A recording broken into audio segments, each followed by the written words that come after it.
नमस्कार। मैं वीके शास्त्री अपने चैनल के माध्यम से आप सभी दर्शकों का बहुत बहुत स्वागत करता हूं। आज के इस वीडियो में हम बात करेंगे एक ऐसे महत्वपूर्ण राजयोग के बारे में जो आपकी कुंडली में 15 जून से 20 जुलाई के बीच विशेष रूप से प्रभावी होगा, और वो है गजलक्ष्मी राजयोग। मैंने अपने पिछले वीडियो में बताया था कि 22 अप्रैल को गुरु राशि परिवर्तन करके मेष राशि में गोचर कर चुके हैं, और मेष राशि में राहु का गोचर पहले से ही होने के कारण गुरु चांडाल योग का निर्माण हुआ। देखिए, जब गुरु और राहु की युति बनती है तो गुरु चांडाल योग और गजलक्ष्मी राज योग दोनों ही बनता है। अगर राहु मजबूत हैं और गुरु कमज़ोर हैं तो गुरु चांडाल योग बनता है, और अगर गुरु मजबूत हैं राहु कमज़ोर हैं तो गजलक्ष्मी राजयोग बनता है। अब ये गुरु चांडाल योग जो 28 अप्रैल को बना, अब वो निष्प्रभावी होने जा रहा है 15 जून से, और 15 जून से 20 जुलाई के बीच प्रबल गजलक्ष्मी योग का निर्माण होगा। गुरु राहु की युति बनने पर जब गुरु अंश बल से कमज़ोर हों तो गुरु चांडाल योग बनता है। जब गुरु अंश बल से मजबूत हों यानी 12 से 18 डिग्री के बीच हों तो गजलक्ष्मी योग बनता है। 15 जून को राहु वृद्धावस्था में गोचर कर जाएंगे और धीरे धीरे राहु का अंश बल कम होता जाएगा, राहु कमज़ोर होते जाएंगे, गुरु का अंश बल बढ़ता चला जाएगा और अत्यंत प्रभावी गजलक्ष्मी योग बनेगा 35 दिनों के लिए। हालांकि इसके बाद भी ये राजयोग बना रहेगा, लेकिन गुरु का अंश बल धीरे धीरे घटता जाएगा, कम होता जाएगा। सितंबर में गुरु वक्री हो जाएंगे तो गजलक्ष्मी योग विशेष प्रभावी नहीं रहेगा। गजलक्ष्मी योग के बनने पर अपार धन लाभ का योग बनता है। जीवन में सुख, समृद्धि और संपन्नता की वृद्धि होती है। सबसे महत्वपूर्ण बात, गजलक्ष्मी योग बनने पर 7.5 निष्प्रभावी होती है। 7.5 ढैया पनौती इसका कोई प्रभाव नहीं पड़ता है। इस योग के बनने पर भाग्य का भरपूर साथ मिलता है, सौभाग्य में वृद्धि होती है, लव मैरिज की बाधाएं दूर होती हैं, विवाह के बंधन में बंधने के योग बनते हैं, संतान पक्ष से शुभ समाचार मिलता है, वैवाहिक जीवन में माधुर्य आता है, व्यापार में आर्थिक लाभ बढ़ता है, नए व्यापार में भी लाभ होता है, स्वास्थ्य में सुधार देखने को मिलता है।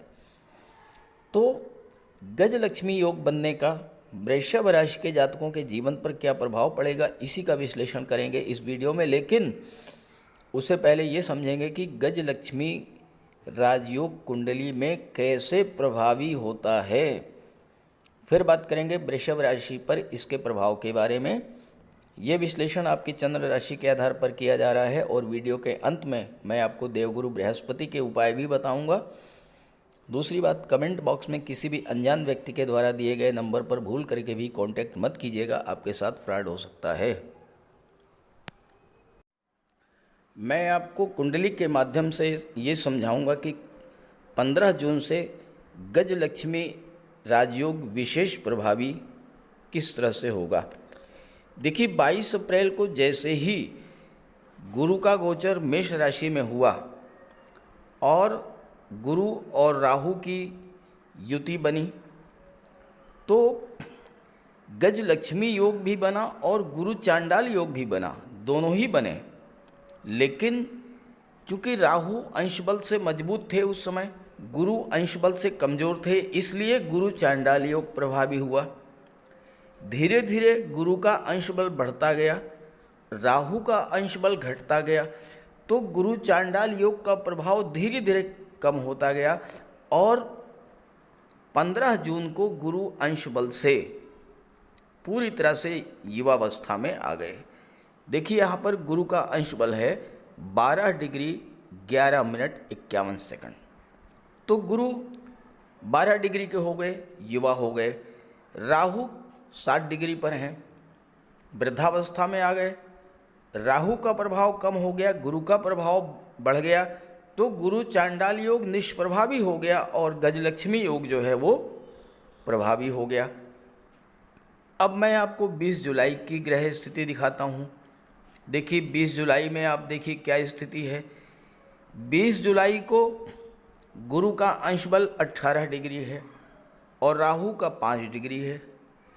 तो इस समय भी गुरु अंश बल से मजबूत है, राहु बहुत ही कमज़ोर हैं। तो जो गजलक्ष्मी योग है ये पूरी तरह से प्रभावी हो गया आपकी कुंडली में 15 जून से 20 जुलाई के बीच। इसके बाद क्या होगा कि गुरु का अंश बल धीरे धीरे कम होता जाएगा। 18 डिग्री से 20 डिग्री पर आएंगे, फिर 22 पर आएंगे, फिर 24 पर आएंगे और फिर सितंबर में वक्री हो जाएंगे। और राहु का अंश बल तो धीरे धीरे घटता जाएगा। तो गजलक्ष्मी योग प्रभावी उस समय भी रहेगा, लेकिन 20 जुलाई तक विशेष रूप से प्रभावी रहेगा जब गुरु का अंश बल 12 डिग्री से 18 डिग्री के बीच रहेगा। तो इस समय जो है आपको गजलक्ष्मी योग का पूरा लाभ मिलेगा। चलिए अब बात करते हैं कि इस राजयोग के बनने का अलग अलग राशियों पर क्या प्रभाव पड़ेगा। तो ये है वृषभ राशि के जातकों की कुंडली। गुरु का गोचर आपकी कुंडली के 12वें भाव में है और 15 जून से 20 जुलाई के बीच में प्रबल गजलक्ष्मी राजयोग बनेगा 12वें भाव में। 12वां भाव खर्चों का होता है।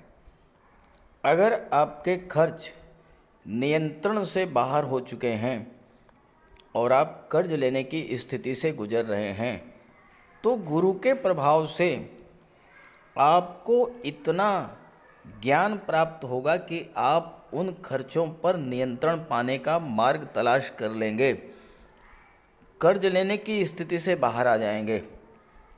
और चूंकि गुरु का गोचर विदेश भाव में है और गुरु धन के कारक होते हैं तो विदेश से इतना धन आपको प्राप्त होगा कि आपके ज़रूरी खर्चे जो हैं उससे पूरे हो जाएंगे।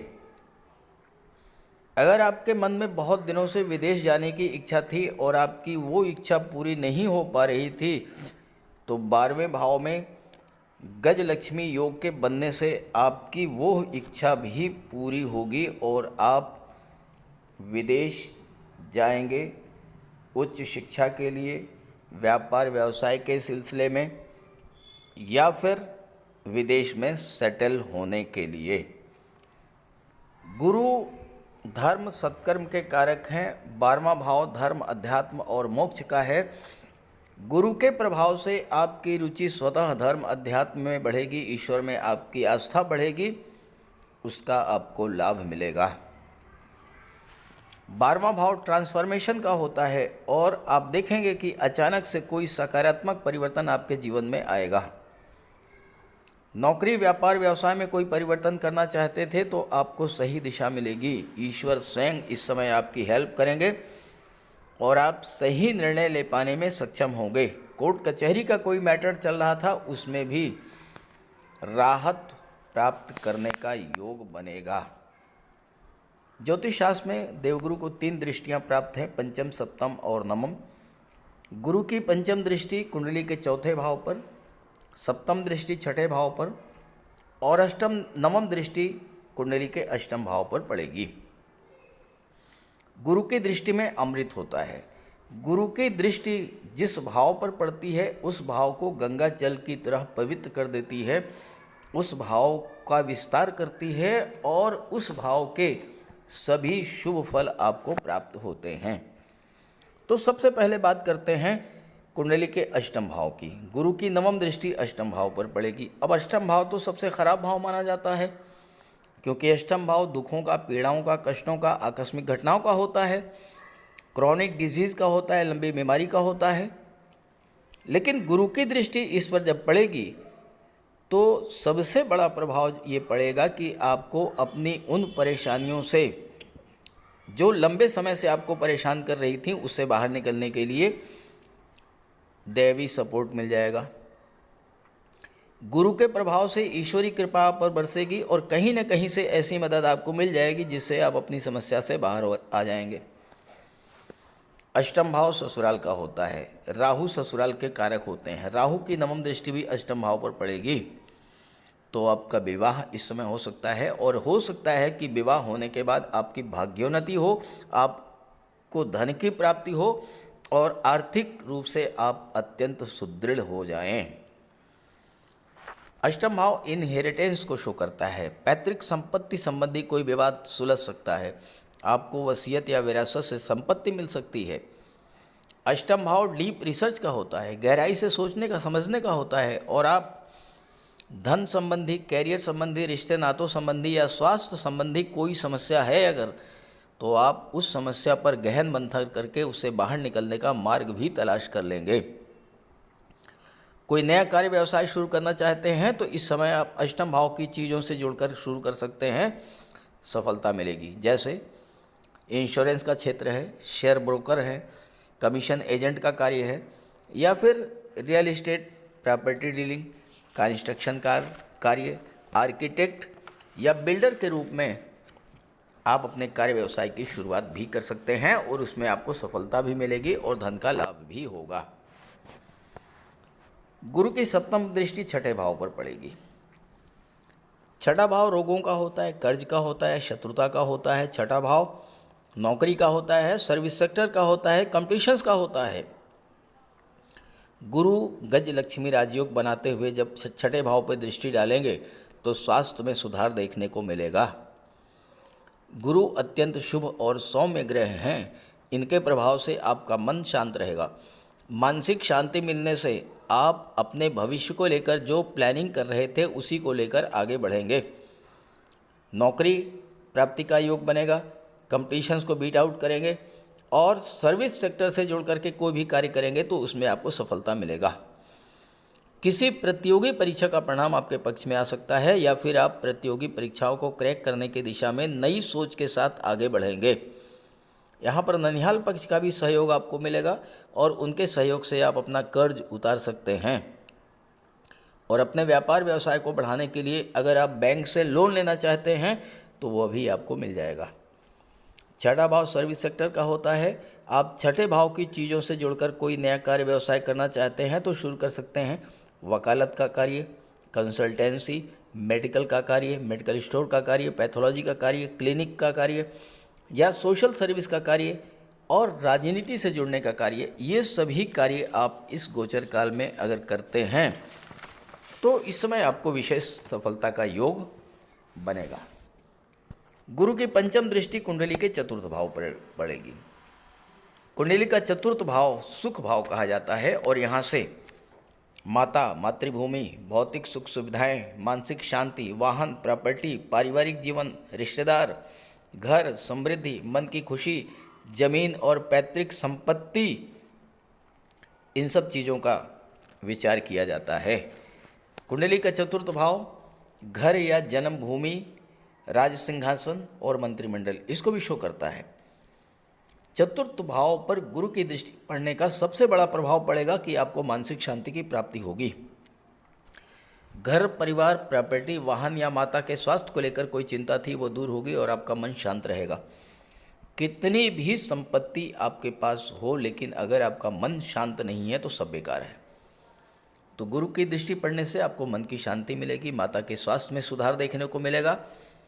पैतृक संपत्ति को लेकर कोई विवाद था वो समाप्त होगा। घर परिवार में खुशियां बढ़ेंगी। कोई धार्मिक मांगलिक आयोजन हो सकता है, किसी सदस्य का विवाह हो सकता है, संतान की जन्म हो सकता है।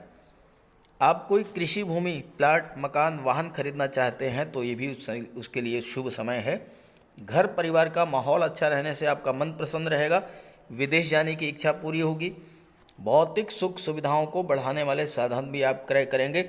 समाज के प्रतिष्ठित और गणमान्य व्यक्तियों से आपके संबंध भी प्रगाढ़ होंगे और राजनीति के क्षेत्र में है तो उच्च पद प्राप्ति के योग भी बनेंगे।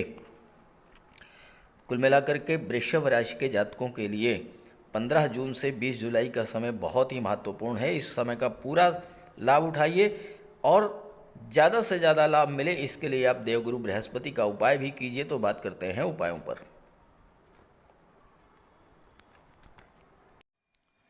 कुंडली में देवगुरु बृहस्पति का बहुत ही महत्वपूर्ण स्थान है क्योंकि देवगुरु कुंडली के पंचम और नवम भाव के कारक होते हैं। पंचम भाव से संतान का विचार किया जाता है, शिक्षा का विचार किया जाता है और नवम भाव से भाग्य का विचार किया जाता है। गुरु ग्रह भाग्य के लिए जिम्मेदार माने जाते हैं और किसी भी कार्य की सफलता के लिए देवगुरु का मजबूत होना बहुत ज़रूरी है। जब कुंडली में देवगुरु मजबूत होते हैं तो भाग्य का साथ मिलता है, जिस काम में हाथ डालते हैं वो सफल होता है, विवाह समय से होता है, शिक्षा अच्छी मिलती है, गुरु की कृपा रहती है, धन की प्राप्ति होती है। तो देवगुरु के लिए कुछ उपाय बताने जा रहा हूँ, उपाय ज़रूर कीजिएगा। अगर आपकी जन्म कुंडली में गुरु कमज़ोर स्थिति में है तो आपको गुरुवार का व्रत करना चाहिए। स्नान करते समय जल में आधा चम्मच हल्दी डालकर स्नान करें। स्नान के बाद पीले रंग के वस्त्र धारण करें और साथ ही साथ केसर या हल्दी का तिलक लगाएं और गुरुवार के दिन भगवान विष्णु की उपासना करें। घर में केले का एक वृक्ष लगा लें, उसकी पूजा करें, उसकी सेवा करें। भोजन में चने के बेसन, चीनी और घी से बने लड्डू का सेवन करें और अपनी क्षमता के अनुसार पीले वस्त्र, हल्दी, शहद, धार्मिक पुस्तकें, इन सब का दान कर सकते हैं। अगर गुरु ग्रह कमज़ोर है तो पुखराज धारण करें, लेकिन इसके लिए किसी योग्य ज्योतिषी की सलाह ले लें। माता पिता, गुरु और बुज़ुर्गों का सम्मान करें, उनकी देखभाल करें और उनका आशीर्वाद प्राप्त करें। साफ सफाई रखें, गुरु की सेवा करें और दही और चावल गरीबों को खिलाएं। किसी गरीब को, किसी दिव्यांग व्यक्ति को भोजन कराएं। किसी वृद्धाश्रम में जाकर के वृद्धों के साथ कुछ समय बिताएं, उनकी समस्याओं को जानें समझें। कोई ज़रूरी नहीं है कि आप धन से ही सहायता करें, तन और मन से भी आप मदद कर सकते हैं दूसरों की, और ऐसा करने से देवगुरु अत्यंत प्रसन्न होते हैं। और जब देवगुरु बलवान होंगे तो आपको पूरा लाभ मिलेंगे। तो ये उपाय करके देखिएगा, लाभ होगा। कमेंट करके बताइएगा ताकि आपके साथियों को भी इसका लाभ मिल सके। नमस्कार।